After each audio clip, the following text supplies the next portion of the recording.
Hello, everybody, and welcome to Graded Point Live. Oh snap! I, I, sorry it took so long. We're only an hour and 20 minutes late. Yeah. But I'm a boomer. I don't know what I'm doing.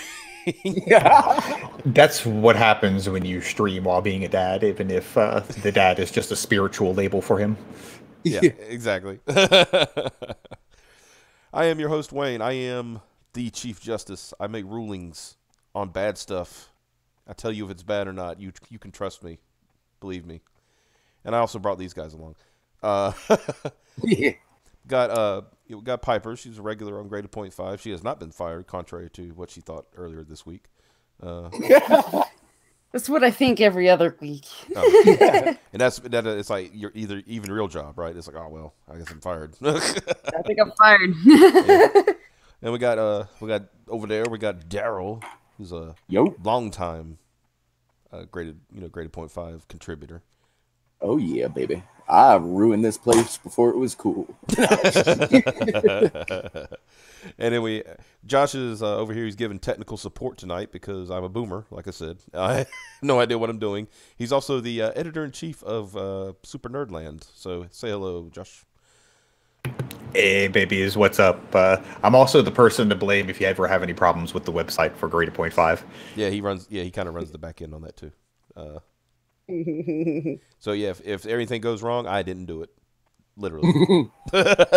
Yeah. I literally didn't do it. Okay.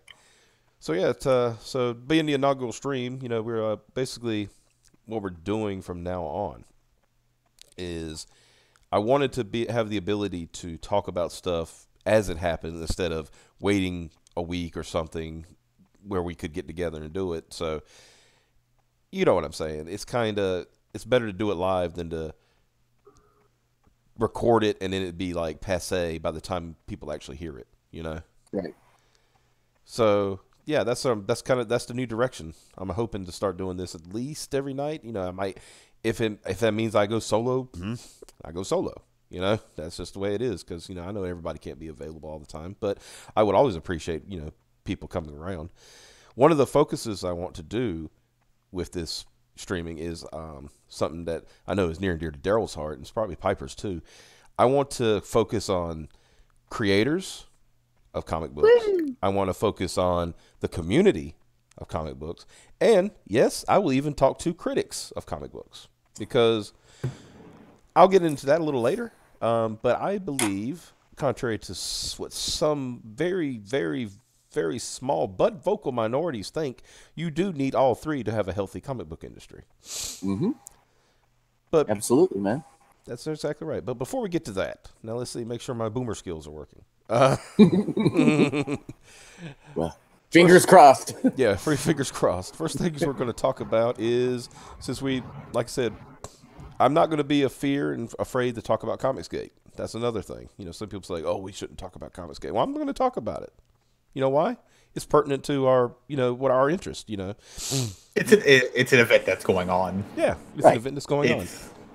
You can't put your head in the sand for everything. Exactly. So we got to talk about it. And then that's what we're going to do. And by the way, to everybody who's currently in my group here and everybody who's listening, if you could shill the stream, that would be great. Oh, I did an hour I've been ago. doing it for like an hour. Well, shill it again, damn it. Oh shit! Actually live for real this time. We promise. Yeah. All right. Let me. Which reminds me, we'll talk about this later, but I'll get you set up with like stream bot announcements for like when you go live to announce in like Discord and shit. We'll probably set that up on Twitter too. Yeah, that's cool. That's cool. Maybe one day I'll put up a separate Discord for Graded Point 5 again, just people to come and hang out. Maybe they can get on the show. Who knows? Until then, they're welcome to come to the Super Nerdland Discord, where we have your own little corner that we put with a cardboard box. Yeah. Sometimes a dog pees on it. Sometimes. We just kind of shoot him away. Yeah. Question mark?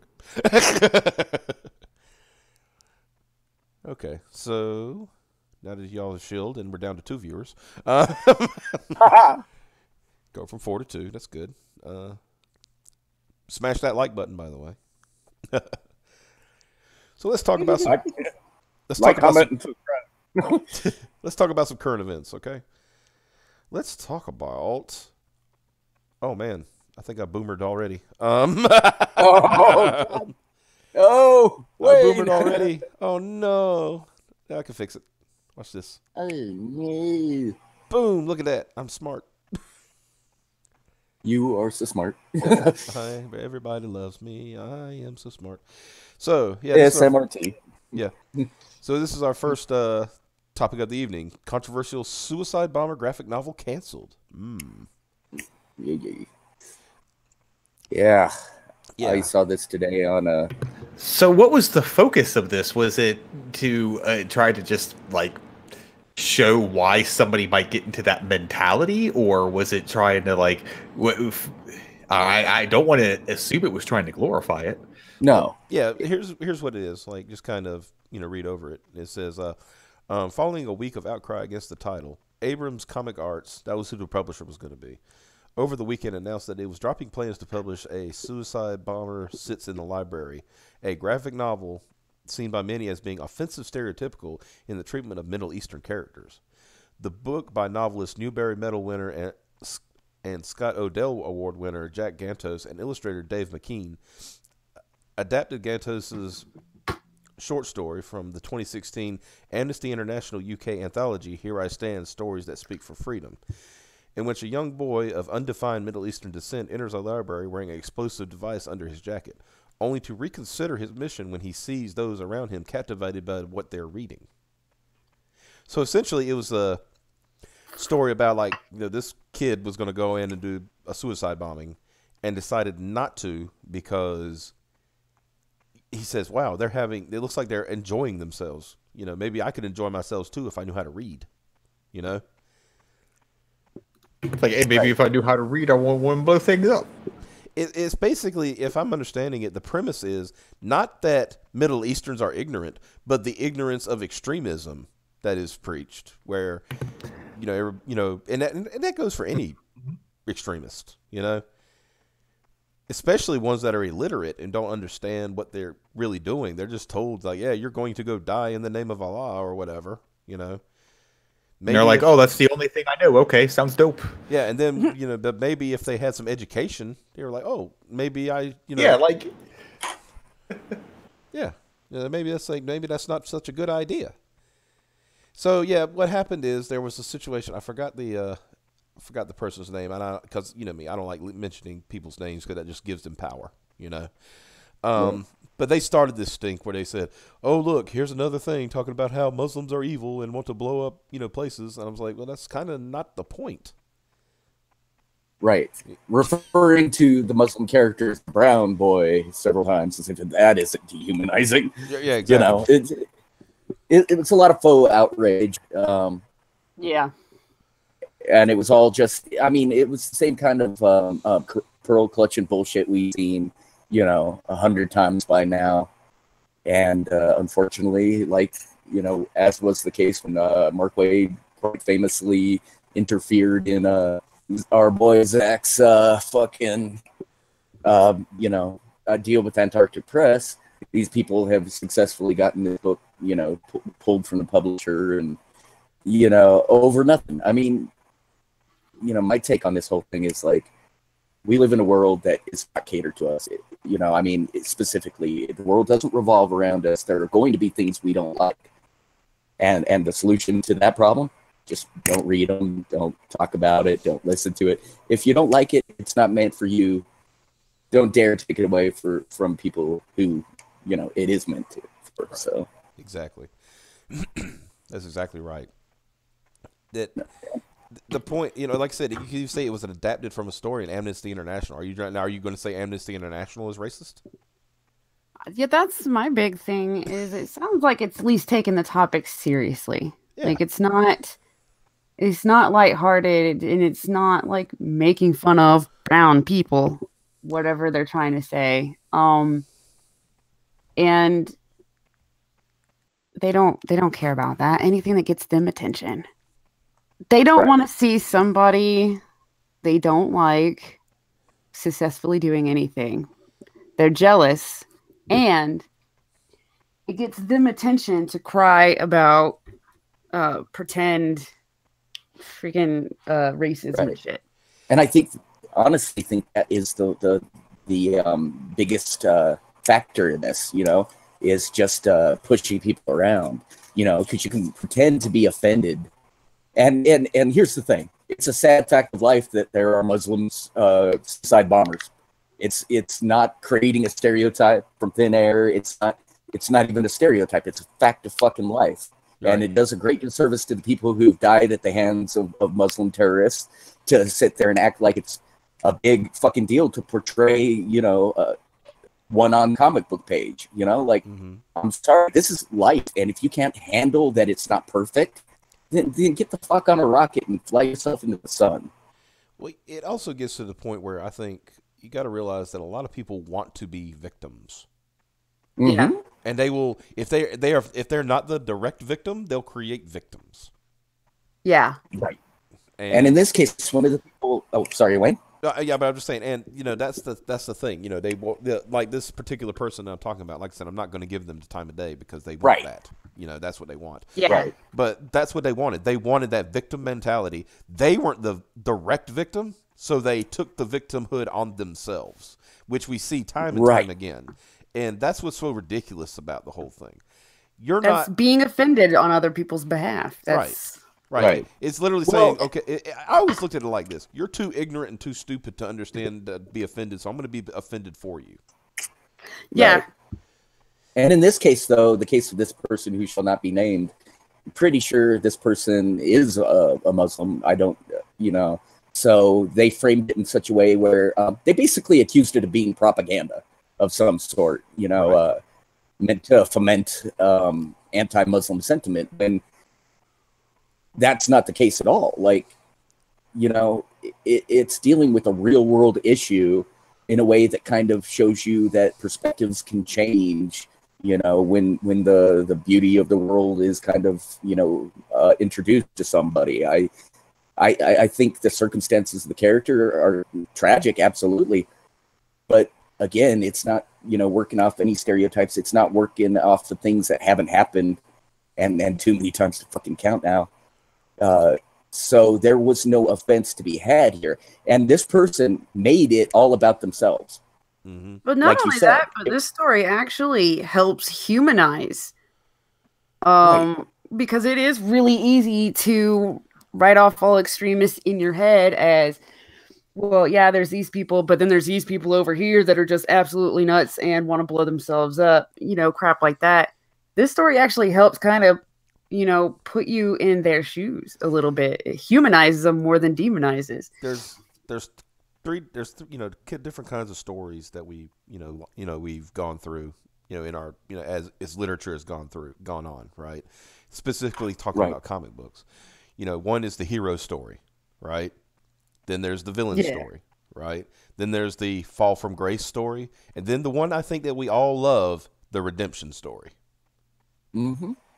I mean, this is a perfect redemption story. Right. It's like, haven't we been told, and I'm, like I said, I'm only centering on Muslims because that's the subject of this book, right? We're always told, well, we need to reach out to the Muslim community. We need to understand that they're not all like this, or, even if they are, they can be educated and they can be changed, right? Right. I mean, so what they're saying is, once a Muslim terrorist, always a Muslim terrorist, or once a white supremacist, always a white supremacist. You know what I'm saying? You're telling me there's no room for redemption in that world, if that's what your mentality is going to be, is that we can't tell these stories, Yeah. Yeah. Well, it speaks a lot to the quality of the character of the people we're talking about, that they see anything less than a flattering portrayal as being offensive. Right. I mean, again, intent was ignored. And of course, this is all based on our perception of this book is based on what we've gathered from reading articles about its cancellation. Mm-hmm. And, so ultimately we can't really say with any authority how the story would have played out. Just based on what we've seen, it seemed like it wasn't all hugely negative story. It was just kind of a human story, that happened to be, dealing with some, socially sensitive shit. And, but these people always get really butthurt when you don't, treat their little pet protected classes, which, let's face it, given that they, build their, whole platforms on taking offense on other people's behalf, they treat these people like less than human themselves. They're objects to be enacted upon or spoken, on the behalf of. So, like, it's, oh God, it's just stupid, man. And I'm fed up with it. And I'm fed up with people caving. Because it's like, dude, okay, you're offended. Great. Now you can go find something else to do with your time. And I'm going to sell this thing to people who are interested. And your decision to take offense, because it's something taken, not given, should not have any bearing on whether or not other people are allowed to buy it, Exactly. Sorry, I'm rambling a little bit. I'm a little nervous again. It's the first time I've done one of these for the site. Yeah. It's fine. Don't worry about it. We're among friends. It's all good. Yeah. By the way, whoever the new person that showed up, welcome, and smash that like button. Yeah. Hey man, I'm not comment, subscribe. Like, comment, and subscribe. Yeah, and please comment, because that's the one thing. Just a real quick aside. I really want people to comment on the videos, because if you think we can do something better, or less boomer, that'd be great. Yeah, absolutely. That's why I started off with that's why I really wanted to start with the Streamlabs OBS, is because I really wanted to have a good production quality to the stream. Right.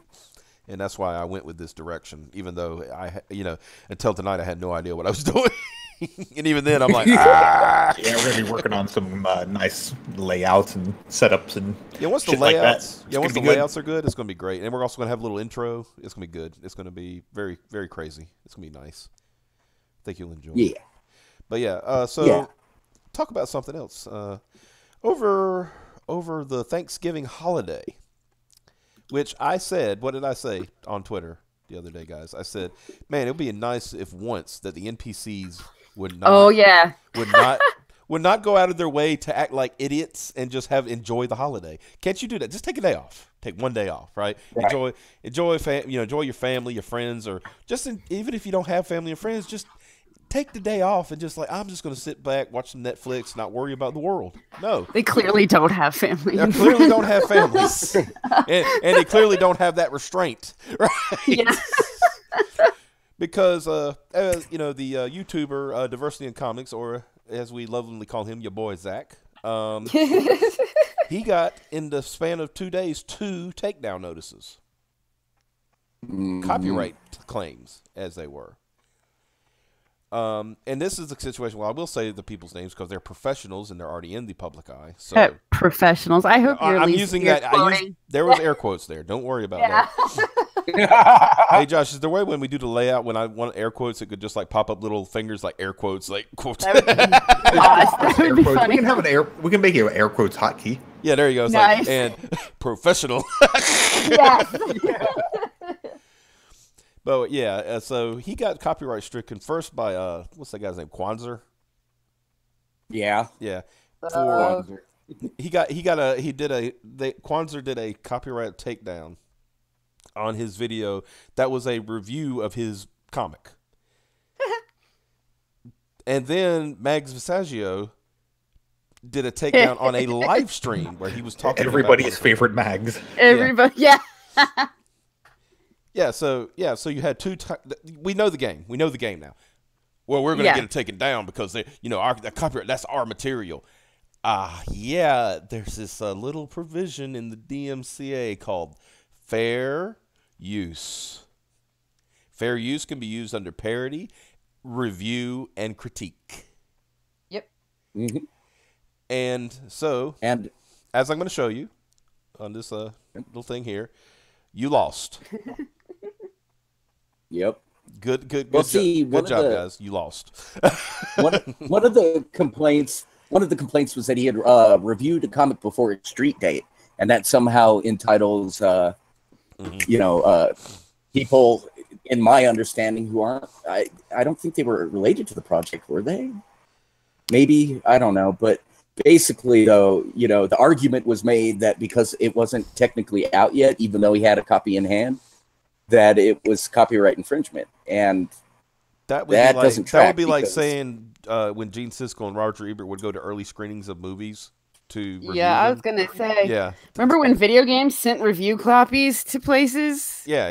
That's Or yeah, and just from a very basic standpoint, you know, comes the fact that like he had the issue in hand. He had no way of knowing it wasn't, or no real reasonable expectation of him to you know, to think that it wasn't okay to do. And and the thing is, like, we've seen in the video game industry where, you know, maybe a publisher will bar, you know, companies from attending their press events or getting pre-release copies when they break embargo. Or, Yeah. but see, in that case, that's an actual embargo that they agreed to.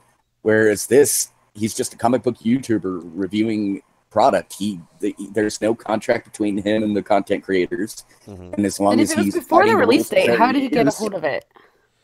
some books, you know, slip release date, just like some games do every once in a Yeah. while, you know. yeah, it happens. Well, see, and that's what I'm saying. That's not his fault either. If he was able to get a hold of it without stealing it, like, Yeah, got 2 projects. One has been fulfilled and one is getting fulfilled. And that's Iron Sights and Jawbreakers. You know, yeah. Right. that's all. You know, so there- should Without paying for it. They ship it around their friends and pirate it for them. exactly. Yeah. Yep. So should Zach and what's it, Canales? I know I can't name his first name, but his last name's Canales. Should they I just call him call him what? Senor Senor Canales. Senor Canales. Yeah, he's a cool guy. I've seen him on streams, and I've interacted with him Yeah. before. He's really cool. But should they also file DMCA's on these Twitter accounts? Because you can do that. I didn't even know They you could do should. that for Twitter accounts. Oh yeah, definitely. we've had situations you where can I people guess- for tweets. You can go get jokes DMCA'd on Twitter. yeah. No, No joke. Oh shit. Yeah, I wasn't guess there- I just don't fuck with that stuff. So, because I don't do that. Wasn't So there some comedian? I didn't even know you could do it on Twitter. Wasn't there some comedian, and I'm using air quotes again, that yeah. that like was because people were making fun of their lame jokes, that they were DMCAing the jokes. Oh, jeez.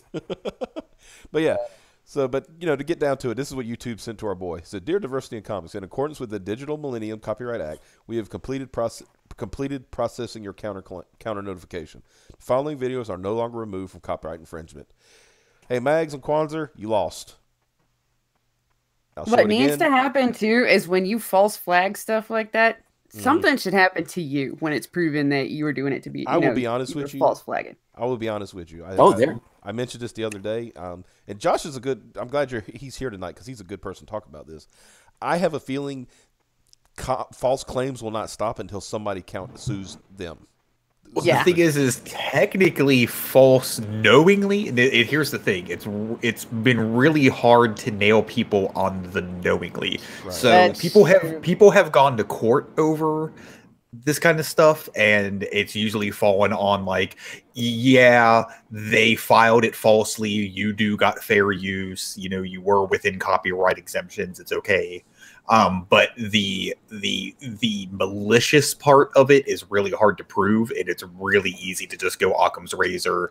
They were just stupid about it and filed it stupidly. But it is against the DMCA to abuse the DMCA. Yeah, it is. It's supposed to be illegal to falsify a DMCA claim, but yeah, I can see how they could be like, "Oh, well, I thought I had a claim." It was an accident, I swear. But you know that works for so many crimes, right? Like, Right.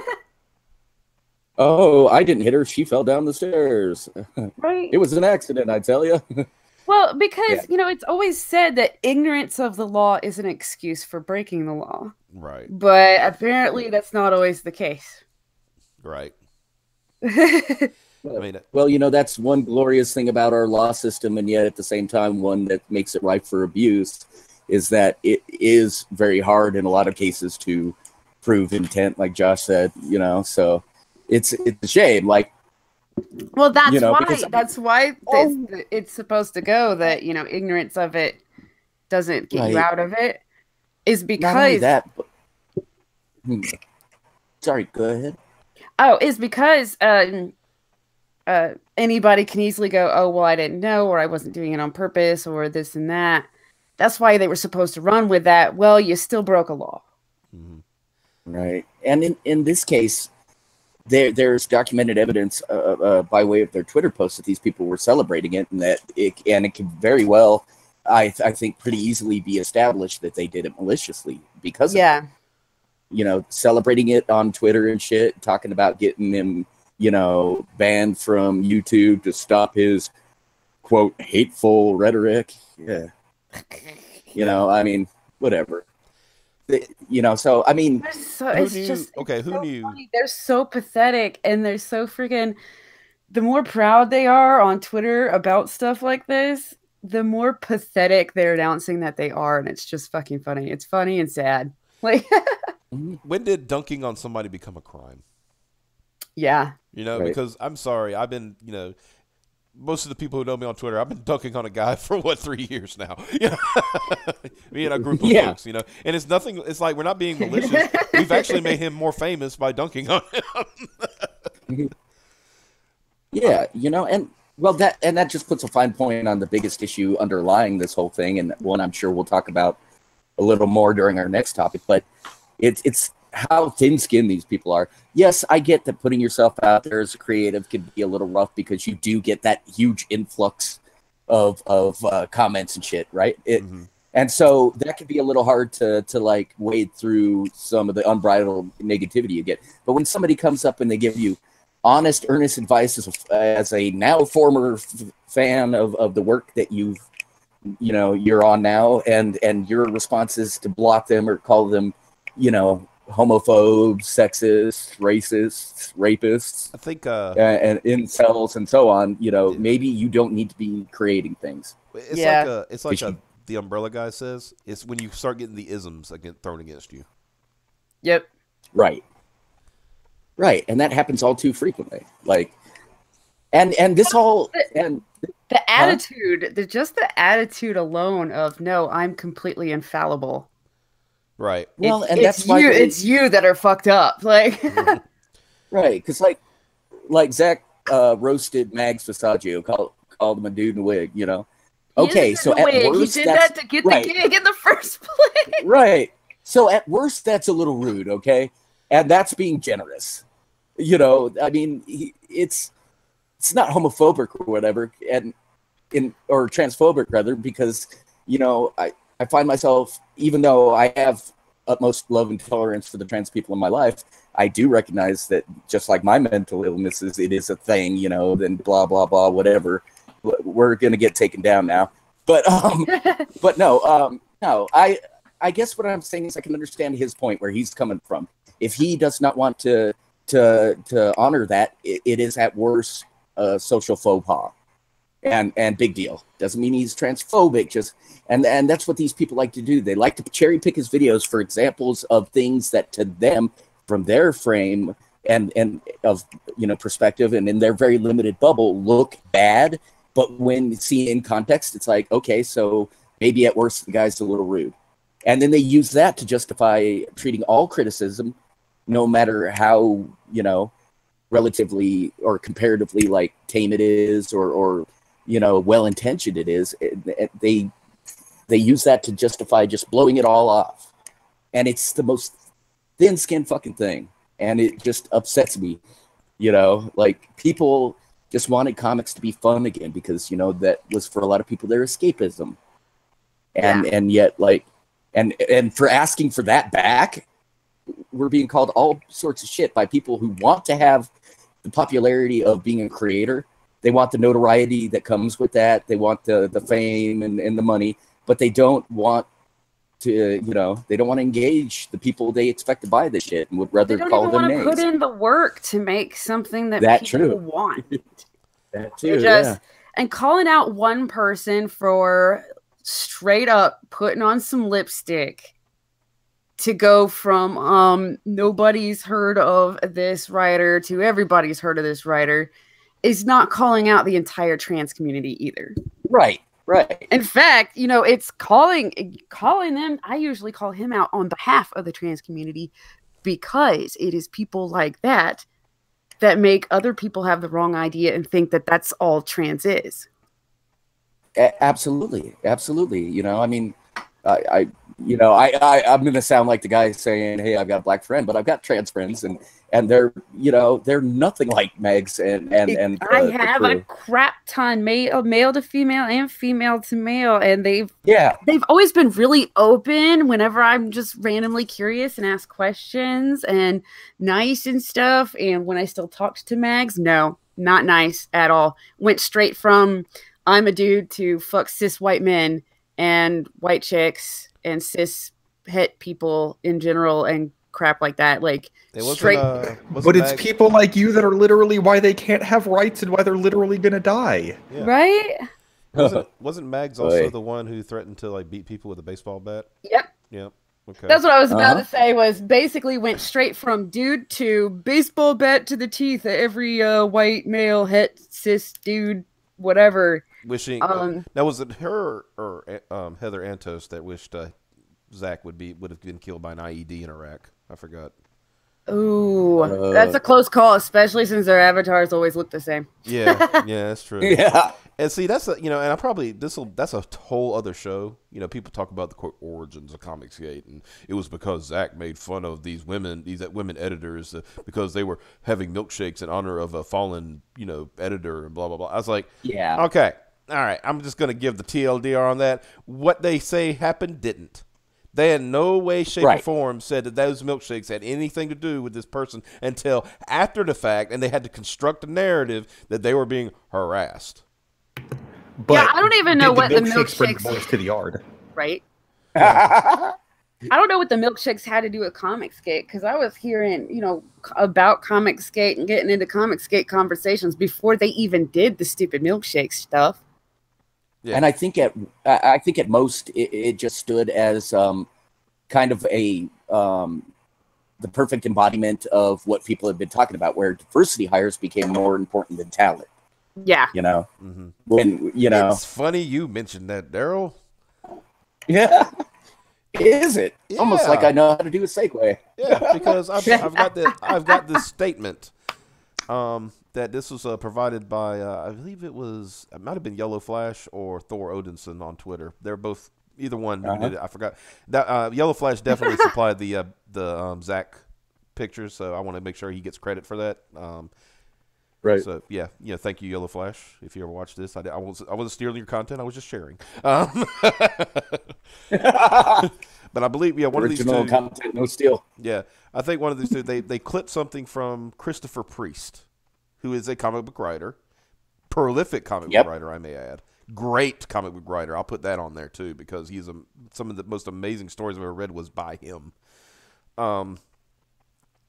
So, and he is African American, right?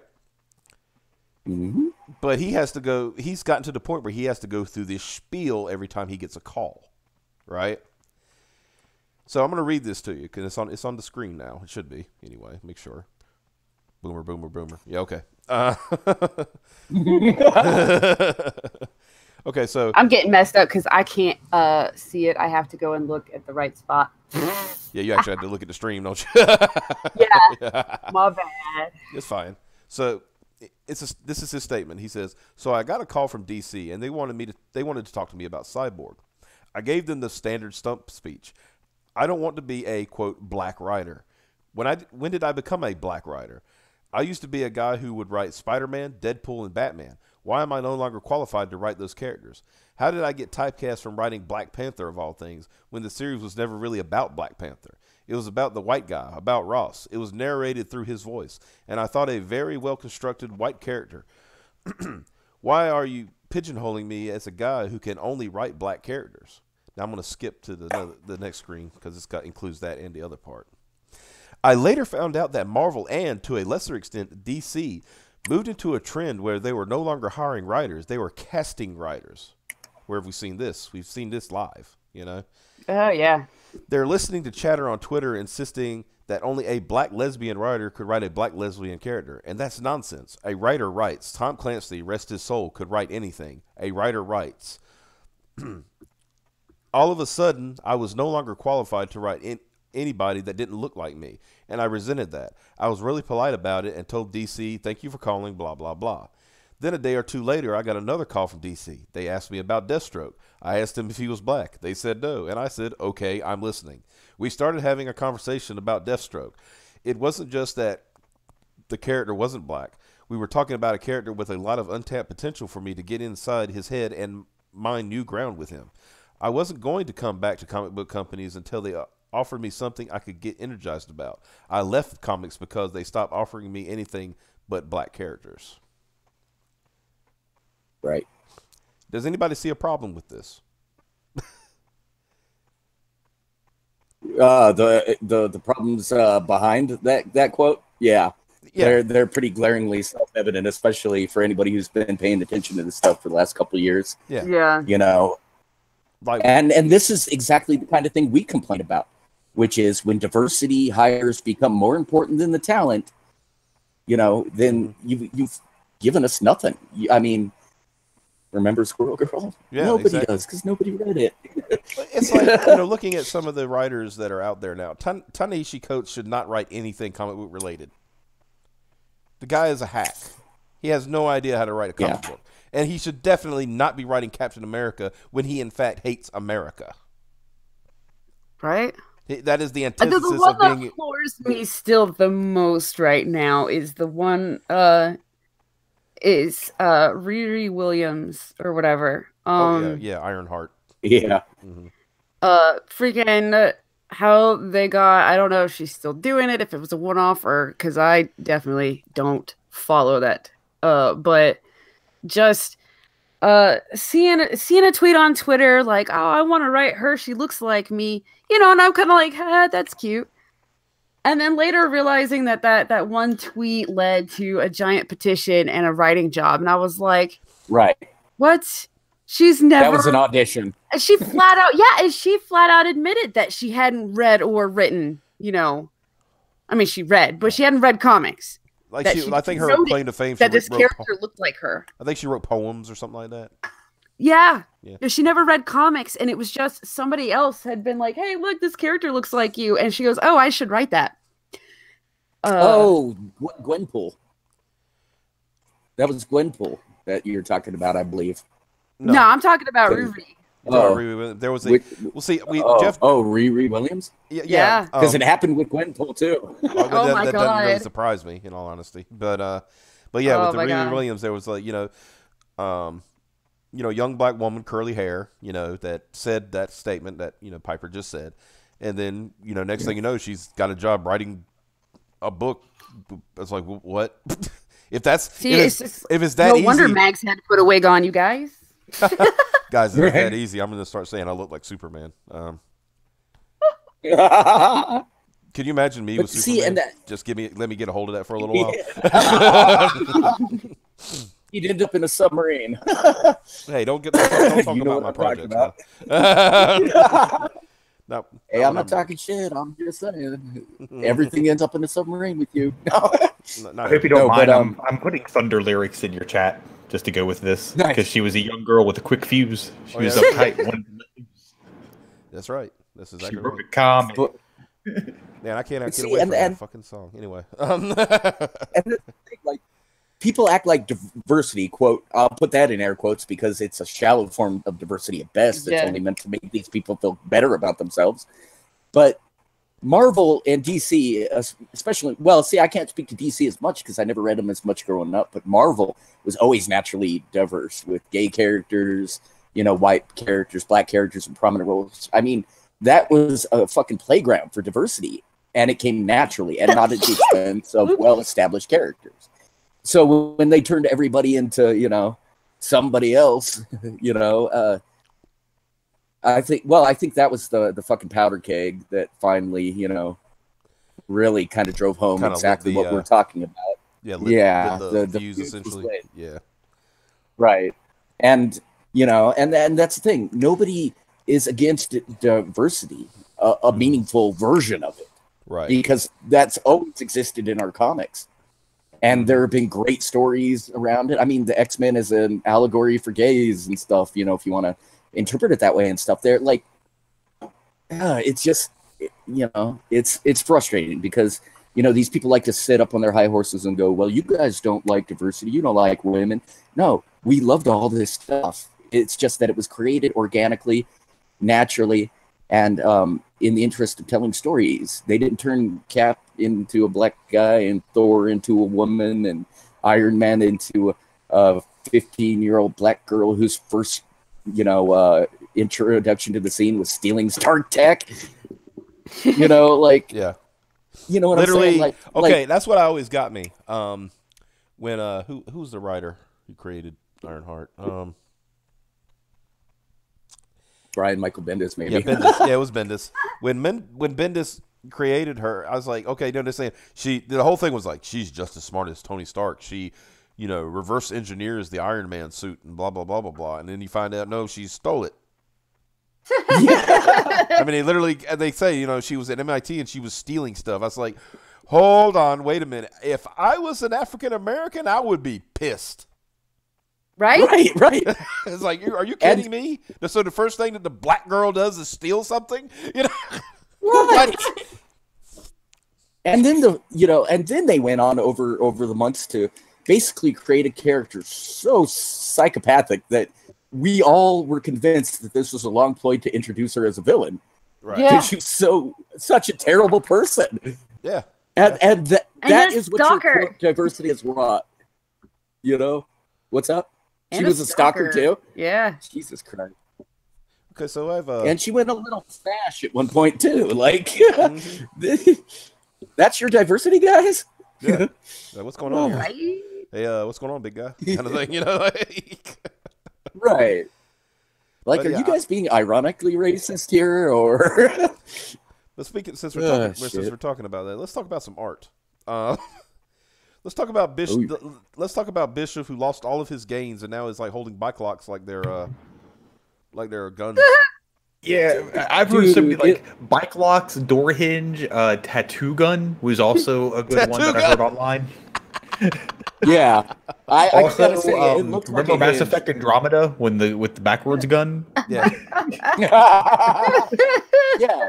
So he's gonna shoot himself with the door hinge. Okay, so yeah, here I'm Oh, gonna do a quick switch. Okay, if you're looking at the stream, like, okay, there's the art. Now, what we'll say is artists have been, most of them, even working for the bigger companies, haven't really been assholes like the writers have. Mm-hmm. Yeah. I think that the artists are probably being paid really shit money and being treated like shit, and they're just going definitely. cheaper and cheaper. Definitely, the page rates. Right. I mean, they've got to be trying to save money somewhere. So, Well, they say page, Right. I mean, I remember Ethan Van Sciver said that page rates are like dog crap now. You know, yeah. Wow. what they used to be. Yeah, and they want this stuff out faster. Yeah. So, So tell me something. So you see the image of the old Bishop here, right? yeah, so they're getting what they're paying for, basically. So, And, you yeah. know, and it's really sad for the artists because their name gets put on that. So do we see a similarity here? Yeah. Yeah. Well, did you see that panel? That panel from I want to say it's Kwanzaa's book. Oh yeah, Where the guy melts into the goes background. from white to black Yeah. and melts into the background. His arm is all akimbo, and Yeah. like this is okay. Like that's one thing I'm proud of. My art is relatively anatomically correct, Right. you know. And I look at this and I'm like, and dude, I know it might make me petty to say, but I see that kind of shit, and then I start to feel a little bit better about my art.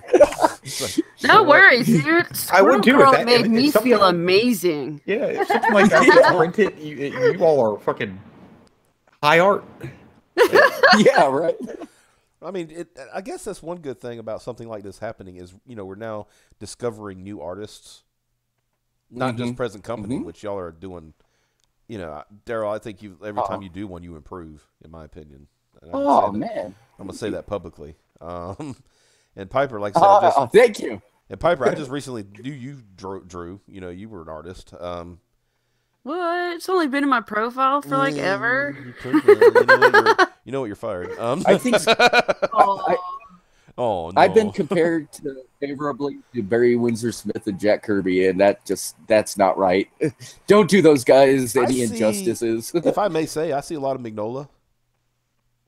Yeah. Because you do a lot of heavy. I do like playing around. Yeah, Mm-hmm. I love playing around with heavy inking. You know, I got to get the. And then I just drew a droopy face. Like I'm pretty sure that guy had a stroke. Maybe that's my Rocky Balboa. But no, somebody suggested a good friend of mine, Munir Muir. Yeah, I know. Yeah. Well, yeah, you've talked to him before. Yeah. And he came to me once and he said, you know what, man, because I was having a bad time and I was talking to him about how I just wanted to give up on art and just like, focus on something else. And he was like, well, think of it this way, man. Even if the drawing doesn't turn out perfect, that's something you can put in your portfolio. And then all of a sudden it was like an epiphany. And then I went and drew that Etrigan the same night, Right. And I think that's one of the best things I've done in a good long while, man. And then I've been riding that since I posted it. Oh, shit. Well, that's good. I've been riding the high on that. Yeah, that's good.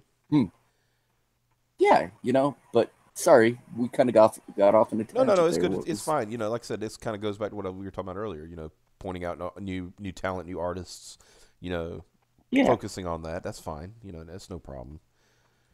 But there is something like. Go ahead. You're saying. I was just gonna say like the Sporkman folks or Jack Irons, right? New up and coming talented creators. Well, that's where it's at now, is because they're putting the effort into their stuff that the big companies used to. Right. Wanpool, do yourself a favor and go pick up a copy. Yeah. Give it a shout out, because try to help out everybody if we can. Yeah. Well, I think that's that. But yeah, I mean, I talked to Wayne about this, several months back, when we kind of all first started getting involved in this stuff, and I was saying the thing I really want to do with this show, if I can, and I know Wayne's fully on board, is highlight the community and the creators and the comics and stuff, and because there are a lot of really promising projects in the work that maybe don't get the attention they deserve, and they're being done by really good people who have a great rapport with their potential customers and stuff. And so I think my focus, going forward is going to be working on building that stuff up, in whatever way I can use my limited influence to do, rather than focus on the negativity. Because while making fun of like Kwanzaa or Mags might be cathartic, we're talking to people whose minds are not going to be changed no matter what we do, because they've convinced themselves that they're above reproach and that our criticisms are founded in racism and etc., rather than any sincerity. So instead of wasting time and energy on assholes, I would rather bring attention to those projects, and we're going to try and do that. Well, this goes back. I'm glad you mentioned that, because this is something I wanted to talk about for a while. That's why I brought up a little self-shilling here. I brought up my own tweet on the screen. The reason I'm bringing this up is because you remember a few weeks ago. Anybody who's listening to this, and Josh, this would be the point at 53 minutes to start for clipping. You want to clip this for the video. 3 minutes. Yeah. The argument has been about Comicsgate that it is a consumer-only movement by some. Yeah. Not a majority. Some very, very small majority. I would probably say not even 30 people, in all honesty.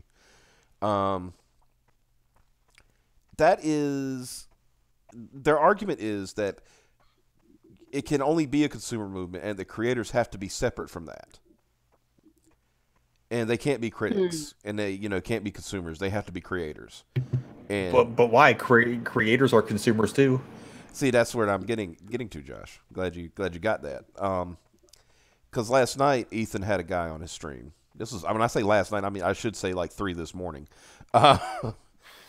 And he was kind of saying the same thing that he was talking about. Well, I really like what you're going to do with all caps, which is going to be Ethan's imprint. When he produces like Cyberfrog and Rainbow Brute, things like that.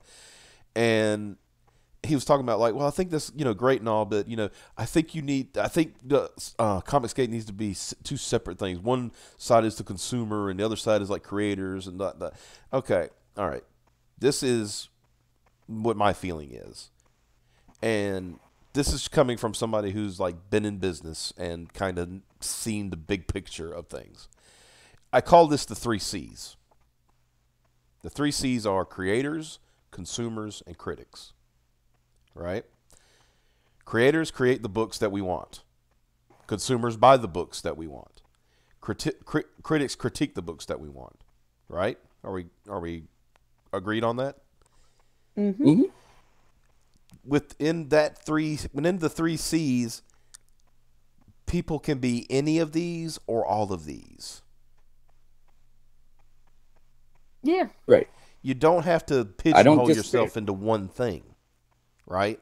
I can critique X's book. I'm just saying, I can critique a Superman book, right? Right. And I can also write my own. Yeah. That does not preclude me from any kind. See, that's the thing that always bugs me about people like that. It doesn't have to be separate. It doesn't have to. Why do we have a mission? Why has there got to be a mission statement? Right. Plus, Right. I mean, this gives you better insight. That gives a creator better insight. Getting critiques from other creators, like artist to artist or writer to writer, and what have you, and then also getting critique by your consumer base. That gives you professional critique and a critique from your audience that you want to buy your stuff. Right. That's twice as helpful. Yeah, because I've seen many times, like I'll see, other creators they'll critique other other people's work, right, live on stream and stuff like that. And it's like, well, I like this doesn't really grab me, blah blah blah, and it helps them, it helps the the creator, the one that's getting critiqued. Yeah. Okay, but I mean, for example, we got 2 artists here. Wouldn't you like to get tips from like John Malin? Right? Yeah. I mean, that would be it's like I'm John Malin's stream, and he's like looking at my art. Right? And he's telling me what I can improve. That's great. That just makes you better, I would, Right. I would love that, I'd love somebody like that on the writing side. You know what I mean? Yeah. And imagine if I had reacted with the same disdain, for people who critique my art that these pros do. Like, it would be my Twitter would be a very different landscape. But the thing is, I think our greatest strength as creators is realizing that we've always got something to learn, and that no matter how good we are, there's always somebody better than us. So we keep striving, and we keep learning, and we keep growing as creators, and then ultimately we put out the best work we can. And I think you do that a lot more effectively when you're in that kind of collaborative mindset with people, even if ultimately, they're not the consumers for your product or potential products or whatever, just listening to that feedback and being open to incorporating it when you see its benefit. It's great. I think it's definitely helped me grow as an artist, over the last several months. So, I can't sorry. Went off on a little tangent there, a little rant, but no, it's fine. It seems to me like that is criticism, especially constructive criticism, is a very valuable tool for people who are willing to use it. Yeah. That's that kind of goes back to my point, 3 C's. It's okay. It's okay for somebody like I'm since he's the big name, I'll use him, Ethan Van Sciver, to critique an issue of Green Lantern. I'll just use that because he was on Green Lantern forever, right? To critique a current issue of Green Lantern while also creating Cyberfrog, and also buying Lone Star from Mike Miller. It's okay. You can be all 3. This whole you can only be one thing. That's stupid. Let's not pigeonhole ourselves. There's no need. There's no need to like put yourself in the box. You know what consumer movement made that mistake? Gamers. Yeah, I was there. And Gates. Yeah, I was there. We don't need people from the industry to say anything. Yes, we did. Yes, we did. We absolutely did, because it was validation. All it would have taken was one company, not even to say Gamergate, not even to say hashtag Gamergate or anything like that. All they would have said is, yeah, the journalism, the gaming journalism is shit. Do you know how much? Yeah, we got some individual devs, but usually ones that have like previous bigger industry experience. Like Mark Kern was a big get, but you know, Well, it's like I said, somebody said work on World of Warcraft no more. right. But I remember somebody was saying, I forgot who it was. That but there was only like small little, people who haven't sold anything. I said Mark Kern. Oh, well, nobody recently. I said Daniel Vavra. It's like I could throw out some names, but I was thinking, look, imagine if like EA or Activision or Ubisoft had said, you know what, they're right.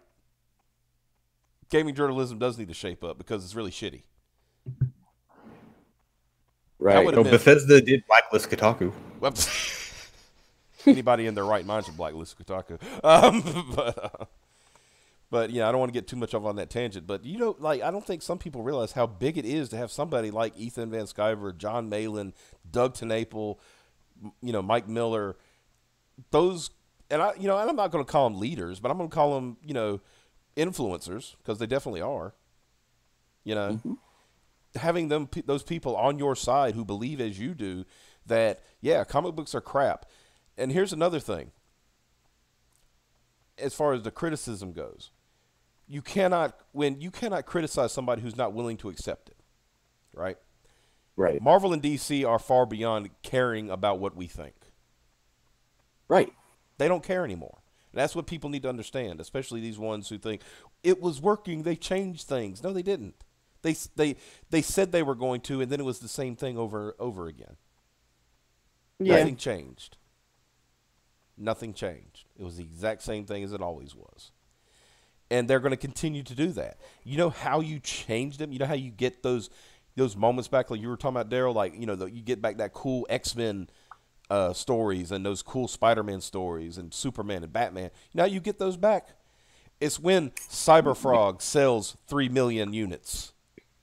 Right. It's when Graveyard Shift becomes the #1 comic on Comicron. When Marvel and DC see that, there will be changes. Right. They can't exactly, ignore that kind of money. So. Like I said, I was throwing out figures, but I mean, look at Ethan. Right. Ethan has made $600,000 on a comic that has not even come out yet. Right. What comic book company can say they've done that? Right. Exactly. Yeah. Now, on top of that, like I said, they'll say, "Well, sales and this and that, Comicron," and And then I love the now that we found out, I love when they would bring up the trade paperback thing. We're gonna talk more about that tomorrow. But knowing that the trade paperback thing, basically their numbers are skewed because they just sell them to smaller, not smaller, like Walmarts and stuff. Well, no, what they do is they sell them to warehouse outlets that they buy them for pennies on the dollar. So, yeah. So, like for example, I got a copy of The Kingdom from Ollie's. Cover price is $25. I bought it for $2.99. Well, there you go. So Ollie's had to get it for pennies on the dollar, right? And if they're selling it for $2.99, they're getting a profit. But does that just right. So are we supposed to take seriously that, let's say that month, The Kingdom, all of a sudden after being out for 10 years, all of a sudden is in the top 10 of trade paperbacks sold? Right. That we're supposed more to believe that the numbers. Yeah, we're supposed to believe that the industry is so freaking healthy. It don't even get me started on overshipments. Like I said, I think that'll be what do y'all think? I think that'd be a good topic. Just all next, tomorrow would be a great topic just for that. Sure. But Why not? But like I said, to bring it all back home, people, if you're listening, and like I said, I love you all, and I understand what you're saying, but you cannot have one without the other. You need all three. That's the only way this is going to succeed. That's the only way it'll succeed. That we're trying. The only way you can fight this is with capitalism, right? So we need those creators to create, and I'm not talking about just those ones I mentioned earlier. I'm talking about like Andrew Huertas. I'm talking about, the guy who did Sporkman when he gets his funded, because I know he's going to get his funded next time. I hope so. It's I bought the cons one and it was issue. He sells it for like $1 or $2 on the thing, and it's great. It's well worth it. But like I said, I just know that this time he's going to do it because he's learned some things, and he knows what to do differently, and he's going to have a whole lot more. I have a feeling this time he's going to have a whole lot more people getting him to helping him to promote it. Right. That's who we want. That's how it's going to work. It's going to start small. But good things always start small, right? That's how it works. That's how it has to work. You can't expect, when you have screamed into the void for 4 years, please change this back. Please, we want Thor Odinson, not what you're calling Thor. Please, please, make Superman cool again. Please make the X-Men the actual X-Men again. Can Captain America please be Steve Rogers and not a Nazi? Yeah. Can we get those back? And when they don't listen, guess what? It's time to move on. And I'm not saying don't critique these creators. Absolutely critique them. Because that's the only way they're going to improve. But they're in the situation where since they're also a consumer, they're more than likely to listen to the critique. Because they got to think, if they're saying that, if I did this, that, maybe I could sell more books next time. Yep. That's why you need all three. And that's why you need all three. That's absolutely. And that is the difference, I think, between, some of these pros and the people who, sit on Twitter all day and bitch about criticism, is that, folks on, like, Zach was like, oh, I want people to buy Ironsides and roast the hell out of it.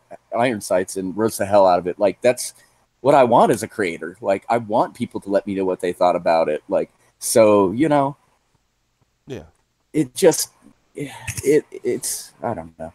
It's all very frustrating because these are grown-ass adults who act like petulant children, and then they want to turn that finger and point, at us. No, we were the people who used to buy this stuff. We are the reason the industry lasted well beyond what a lot of people were calling its expiration date. Mm-hmm. And so and I get Marvel the comic industry at large. I get them looking for a new audience because, unfortunately, as much as we loved comics, and stuff, sales were on the decline overall, due in large part to many, many, many fuck ups, not the least of which is Endless Offense. But, yes, yeah. But, I kind of lost my train of thought. Sorry. But I guess I was just trying to say that, when you treat the people who kept the industry afloat like shit, when they're telling you, I want to throw money at you, all you have to do is make something I want to buy. And like Joe Quesada getting up on Twitter and actively defending people who, shit on his fans, erstwhile fans, I suppose. Joe Quesada is a whole show to himself at this point. I'll get to him. Yeah. But yeah, that it's just because we are the people they should be listening to. Yeah. And I get them wanting to pursue that new audience, Wayne, but dude, it shouldn't be at the expense of your existing audience. If your solution is to, essentially shut out the people who made you what you are, you did it wrong. You're exactly correct. Well, you just traded one audience for another instead of gaining more audience. So you're just as screwed either way, really. I think, and it's obvious with sales, worse. though. It's obvious that they're doing even worse because they're pandering to plenty of people that don't actually go out and pay for the comics. Well, let's put it. Let me say this, and that's one of the things that I think we'd agree with. Why? There's no need to change existing characters. For a company, I'm going to use Marvel for an example. For a company that calls themselves the House of Ideas, they've certainly ran out. Yeah, seriously. Right. Because all I heard is like, well, we can't create new characters that would have these, like, they would be, let's say, homosexual or transgender or something like that. We can't create new characters to do that because nobody would take them seriously. Nobody's taking this seriously. Yeah. Right. Don't you? That's what they don't get. Just... I don't care. It's like, oh, Bobby Drake is gay now. Why? Right. I've read this guy for 30 years. All he's ever done is be with women. You're telling me he's been, he's supposedly been hiding it for 30 years? Come on, man. And then, like I said, they think, oh, we can't create. Yes, you can. You can. You used to do it all the damn time, right? Yeah. Another thing that bothered me too was that there's still plenty of characters that just kind of got shelved and collecting dust because they weren't popular, that they could dust off, that already kind of met what they were looking for. They really needed to relaunch them. Yeah. For modern audience. And they're not using them either. I'm sure there's a lot in the vault that they could use. I mean, including gay characters and characters of colors and stuff like that. That at the time that they were released, they were kind of part of various ragtag groups, and just didn't super take off. Like, why don't you dust them off and give them a chance? You're telling because me that, now right. You're telling me the market is prime for these. The market's ready for these characters, so relaunch them. Like, so you're telling me that with Marvel, who now has the advertising backing of Disney, can't make North Star an A-list character? Right. I was thinking about North Star. North Star is the actual gay character that they had in the back burner, like you were talking about, Piper. He was just sitting there. He's like, hey, guys, I'm actually gay. I'm here. I'm already gay. I'm already gay. You give me the push, boss. I'm ready. I'm ready for my own solo book. Let's do it. Yeah. And if they don't want to make brand new characters, they could relaunch characters that they already had now that the market is demanding them. Right. Right. Like the Power Pack, because they were always gay. Oh, no, but oh man, I've given somebody an idea, haven't I? Probably. But no, like I said, man, that's the thing. They have existing characters that could have filled that need that they wanted to put in there, or B, show me some. I mean, the ones the originals you've created. You know why nobody cares about them? Because they suck. Like you said, Riri Williams, you made her a sociopath. Yeah. Good job, guys. I really think it reflects the writers, though. You're probably right. They're writing what they know. Right? It's like, when we talked about, you won't hear Darrell, but when we did a Operation Retcon podcast about Spider-Man One More Day, we talked about the headspace that Joe Quesada was in, the reason why this happened. It had nothing to do with like, oh, we need Peter to go back to being, the loser or whatever. Oh, it's because he was having marriage trouble. Yeah, he was in the middle of a divorce, and he had to reflect that somehow, so he put it on Peter. Yeah. Yep. And then apparently, another thing, I said, there's another stupid one. He quit smoking, so Wolverine had to stop smoking. Yeah. It's like these characters aren't. They try to impose their own beliefs on established characters, right? Wolverine should always be a badass who smokes cigars and drinks beer. Right. Right? That should be his primary focus. Is like, you know what? Yeah, okay, yeah, he's the badass with the heart of gold. We know that, right? We know he's had character development over the years. Right. But the thing is, he's still going to smoke cigars, and he's still going to drink beer. That's just what Wolverine does. You know why? Because it doesn't hurt him. That's why he does it, because he knows it's not going to kill him. Yeah. Exactly. Like, I've been smoking these things for 100 years, and I'm still not dying of cancer. Hey, Yeah. So, yeah, that's the thing. It's like the reason Wolverine does destructive behavior because it doesn't affect him. That's why, that's why he did it. or that's why he He would cuts himself to feel. He cuts himself to feel something. Yeah. It was funny because it's funny you say that because I saw a little thing the other day and it said, it said the line from X-Men, the first movie, where Rogue says, "Does it hurt?" Talking about when his claws come out, and he says, "Every time." Yeah. And then it said also Wolverine, and it's like it's showing from the cartoon where he cuts the leg off of a turkey and eats it with his claws. Oh, that's fucking great. So yeah, I mean, like I said, get the established characters back to being the established characters. Like we remember.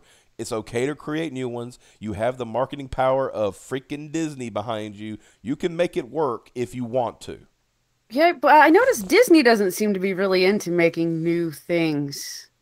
Oh no, Disney's on this Disney's really on that whole nostalgia kick now. It's like let's make live action versions of everything. Live action and 3D animated versions of all the movies. Hey, let's redo The Lion King. It's like, hey, it's a Lion King, but it's still animated because it's 3D animated. Yeah. It's computer animated. Except you just got bullshit instead of the good actors you had before. Oy. Yeah, so maybe it's a Disney thing that creating new characters isn't their thing right now. It's like I said. I think I said it a couple weeks ago to you guys. Marvel, DC are dead to us. Yeah, they don't care. They're IP holders at this point. They're there to make, they're there to hold the IP so they can make a movie about it later. Yeah, exactly. That's what I was going to say. They seem to be more interested in that investment to drive ticket sales, movie ticket sales, rather than comics. Well, because if they were interested in creating some synergy between them, they would have ensured that the comics, when people were done watching the movie and they were curious about the comics, that the comics reflected what they saw on the big screen. But they didn't, because fuck everyone, I guess. What's weird is at first they were doing that. Like, that was their goal. The characters were tweaked only to be drawn to look like the characters in the movie and to carry on the storylines from it. And I thought that made sense, getting the new readers. And then all of a sudden they were like, it'll really be awesome. Throwing all of these in the trash. Yeah, hiring random people off of Twitter because they look like the characters that we hurried up and slapped together so that we can get diversity points. Well, look at it like this. Let's look at it like this. Like the previous 10 years of the Marvel movies, right? I'm going to put this as an example. Those are all tapped into old stories. Yeah. Mm-hmm. And we're talking like from this, I guess you went Captain America, you say from the 40s to the 90s, essentially, right? Right. And I'm hearing with Captain Marvel that it's going to be based on more recent Captain Marvel. That's why I have a bad feeling that Captain Marvel is going to be the first failure of the Marvel Cinematic Universe. Yeah. Of course, you know what they're going to blame. Oh yeah, they're gonna blame. The white guy who hates women. That's the women. I'll just hate women. Yeah, the women need to be respected. The women need to be put on screen. Doesn't matter how bad of an actor or an actress they are. We must have the women. Always and every time. And if you don't like that, you're a sexist. I already saw that coming when I saw headlines that said the first female comic superhero lead. And I'm like, are you shitting me? Don't you like how they always conveniently forget all of them? Yeah. Yeah. It's kind of like, remember when they did, was it a Star Trek Discovery? And they said the first black. And then, of course, everybody showed Benjamin Sisko, Yeah. The angry Sisko gif. Yeah. And then they said they changed it to the first woman, and then of course they showed Captain Janeway. Yeah. He's like, guys, come on, it's not even that long ago. Yeah, that's what kills me is all this, and it always has finally, somewhere in the title, like finally we get represented and blah blah blah. You mean like just like these 20 other times, right? I can't wait until the first male black, superhero leads. Right. We need that too. Like, I can't believe they haven't done that yet. Oh yeah, when Black Panther came out. It's like the first black superhero. It's like Blade. No, man, people were remembering tons Right? of them. There's tons of them. Blade was one of the first ones to pop in my head, though. Yeah, but it's funny because I remember when that happened. I was like, I think even Wesley Snipes tweeted that. Excuse me. Yes. I'm sorry. Like, Did I not do all that like flippy shit back 15 years ago? yeah. I know it's been a while, guys, but So, hey man, I still got here, it. y'all. He's probably saying, "Hey man, I still got it. You seen Expendables 3? I'm good." shit. I haven't seen Expendables 3. Y'all check it out. It's pretty good. It's pretty good. He has this one cool line because they break him out of jail, right? And they ask him, "What were you in for?" And he says, "Tax evasion," which is funny because Wesley Snipes was actually in for tax evasion. Yeah. That's cute. Too real. Too real. Too real. So yeah, I think I already got some subjects lined up for the rest of this week. So Sounds good to me, man. sounds like a good time to go ahead and end this. It was fun. I had a good time. Yeah, like I me said, too. Now that I got things kind of squared away, and especially since when the layout is all nice and good and pretty and all that good stuff, we will, it'll start improving in quality. At least on that end, graphically and stuff. I don't know about the actual show. We can't speak to that. Yeah, we can't speak to that. We can only say this will look better. It'll look better. We can say that it'll look better. I don't know about everything else. Yeah, we're sorry in advance. Yeah, we apologize in advance for what you're about to be put through. But yeah, if you get a chance, check us out on Twitter. The main Twitter account for this is @graded.5, and that's spelled it out, graded.5, the words. I can be found on Twitter @OptimusDeadpool. Darrell, what's yours? Shields? I think it's @DrScienceWiz101. Okay. Piper? At Fizz Giggity. And you also have a YouTube channel, yes? Yeah. Yep. Chill it. Yeah, I do. I do. Shit, it's Is it is that Piper? I think it's under Piper. Yeah. What's What's your last name? Steve? Piper Steed? Yeah, Yeah. Piper Steed Yeah, is. so yes, Piper Steed. I know more about your YouTube channel than you do. I need to get it. I need to tweak it to where everything is more uniform. Maybe I don't know, but yeah, Piper Steed. Where I'm on Sundays. I was gonna do Wednesdays eventually with games. Mm-hmm. But yeah, on Sunday she does a doodle stream with some folks, and they have some fun. Darrell's usually there. I don't think he was there this week, but No. Yeah. I skipped out this week. I wasn't feeling great. yeah. But yeah, I got invited, but I had a fever, so I went to bed. Yeah, they actually liked you, Wayne. Yeah. When I brought you They on. asked for you back. Like they were like, "Where's that Yeah. one guy? Get him." Yeah, the non-artist. Everybody was late, so I started with like one or two people, Mm-hmm. and they were like, "Get that Wayne guy in here talking again." And I was like, "Okay, They just want to hear my impressions. That's all. probably." Yeah. It's like, what do you think? It's like, we're doing we're doing a live stream here. I need you to pay attention to what's going on. What do you think, John Malin? Well, Ethan, you're right. These people need to pay more attention. I don't know why they're doing. What do you think about that? We'll see, guys. You got to understand. I was just in a pigsty, rolling around in it to get more filth, and it was great. It was amazing. Sorry, I had to have the conversation that I usually have. That's not even tapping into all of them yet, but you'll hear more. Yes, Seth, you sat through the whole thing. Good job. I'm proud of you. Yeah, we're gonna. You get the no prize. Yeah. Oh, jeez. But anyway, guys. I'm sorry. Yeah. Josh, you need to chill. Go ahead. Sorry. Is he still here? Josh died. Oh no. Nope, I'm here. Okay, yeah, you chill. You can always get me at Super Nerdland at supernerdland.com, and I'm usually Super Nerdland on damn near anything that you will be out there finding. Now, once in a while, I will say you might run into somebody else running the Super Nerdland account, but I won't say It might be a little spicier. It might be a little spicier. If all of a sudden, it gets really spicy, that's probably not Josh. But yeah, Josh tries to keep it non-spicy. Well, he lessens the spice. It just gets spicier. It's like you go from like coriander to cayenne. That's what. That's what happens. Damn. That's what happens. Yeah. But anyway, like I said, it was fun, guys. I really appreciate y'all coming and wasting my time. Yeah. Man. No, I'm just kidding.